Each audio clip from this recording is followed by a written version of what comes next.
విషయంలో తొందరపడి ఏ నిర్ణయం తీసుకోవద్దు. నువ్వెంతగా చెప్తున్నా రాణి మీద నాకింకా నమ్మకం ఉంది. రాణి ఎందుకు ఇలా చేసిందో, ఏ పరిస్థితుల్లో అలా ప్రవర్తించిందో నేనే వెళ్ళి అడుగుతాను.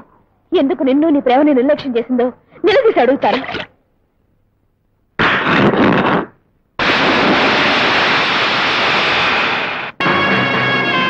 నేనన్నీ తెలుసుకున్నాను లలిత. నా పేరు మీద కవితలు రాసి నాకు అంకితం ఇవ్వాలనుకున్నావు నువ్వు. ఆ కవితలు చదివి నిన్ను తన దేవతగా ఆరాధించాడు రాజా. ఎవరు ఎలా